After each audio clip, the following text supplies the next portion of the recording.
Bem-vindos à nossa conversa de hoje. Vamos mergulhar um pouco nas ideias de paz de Daisaku Ikeda. O foco é a proposta de paz de 1991, a alvorada do século da humanidade. A gente tem aqui os materiais sobre o Ikeda, a Soka Gakkai Internacional, SGI, né? E o texto da proposta em si. Isso aí. Só para a gente se situar rapidamente, Ikeda, que viveu de 1928 a 2023, virou presidente da Soka Gakkai lá em 1960 e da SGI quando foi fundada em 75. E todo ano, né? De 83 até 2022, ele publicava essas propostas de paz, sempre no dia 26 de janeiro. Exato, dia da fundação da SGI.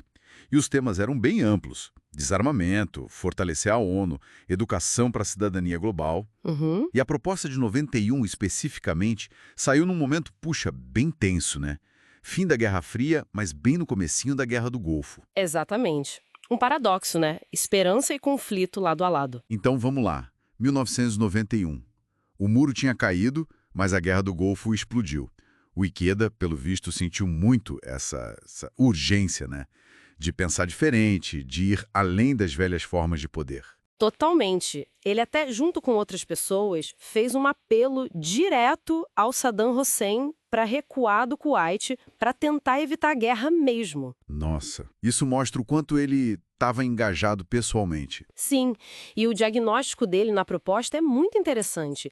Ele diz que o desafio central era superar essas estruturas de poder antigas, sabe? Baseadas na força, na violência. O que ele chamaria de poder de baixa qualidade, talvez. Isso, pegando a ideia do Alvin Toffler, o futurista, ele cita o conceito de power shift. A ideia é que o poder estava mudando da força bruta para o conhecimento. Ah, o conhecimento como poder de alta qualidade. Exato, porque o conhecimento é mais democrático, pode ser compartilhado, expandido, mas ao mesmo tempo ele faz um alerta importante Qual? contra forças que resistem a isso, tipo o fundamentalismo religioso, que o Toffler chamava de santa frenesia, aquela coisa meio cega, né? A xenofobia, o nacionalismo exacerbado. Entendi. Coisas que fecham as portas para o diálogo, para o conhecimento compartilhado. Precisamente. Ele usa até o termo sociedades fechadas, do filósofo Bergson. São grupos que se isolam, rejeitam o diferente, e isso, claro, gera exclusão, gera conflito. E qual seria o caminho para combater isso, segundo ele? O mundo do conhecimento, a educação, fundamentalmente. Mas não só instrução formal, né? Mas no sentido de formar consciência, de abrir a mente. Isso. Ele via educação e religião como complementares, quando bem orientadas, para iluminar a mente, combater a fé cega, fortalecer a democracia, a voz das pessoas. Daí vem aquela ideia dele de diplomacia da gente comum. Faz sentido. Se o poder está no conhecimento, nas pessoas, as instituições têm que mudar também, né?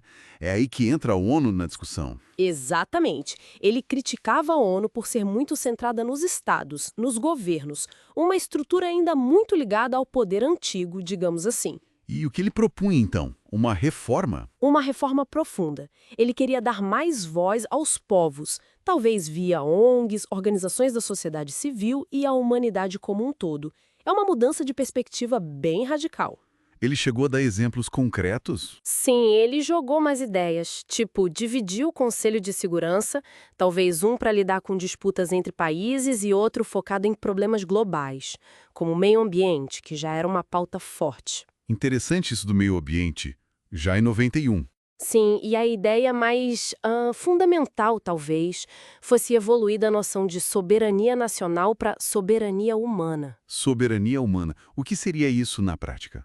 É a ideia de que nossa lealdade principal, nossa responsabilidade maior, não deveria ser só com o nosso país, mas com a humanidade inteira. Superar um pouco as fronteiras, sabe?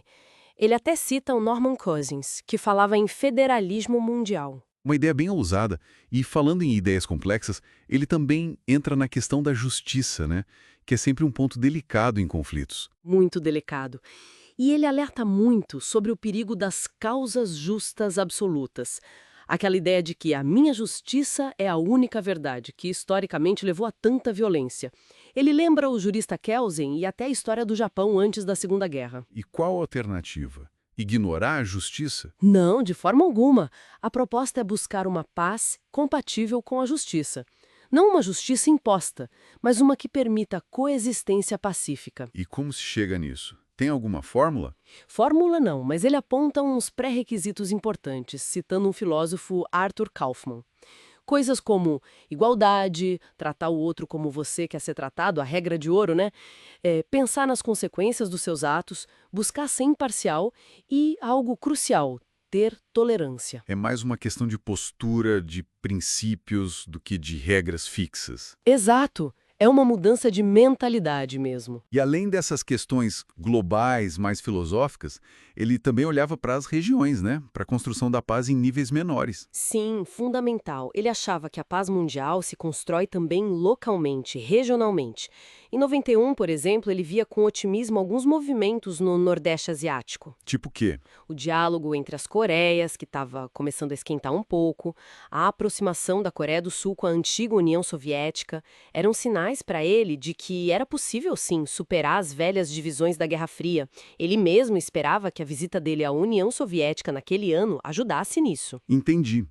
Então, amarrando tudo isso da proposta de 91, qual seria a mensagem principal? Olha, num momento de grande incerteza global, o Ikeda estava propondo uma verdadeira virada de chave. Priorizar o diálogo, a educação, acima da força militar, reformar as instituições globais, como a ONU, para que elas representassem mais a humanidade e menos só os governos. E repensar conceitos básicos como segurança, incluindo o ambiental, que hoje é tão urgente, e a própria justiça. Exatamente.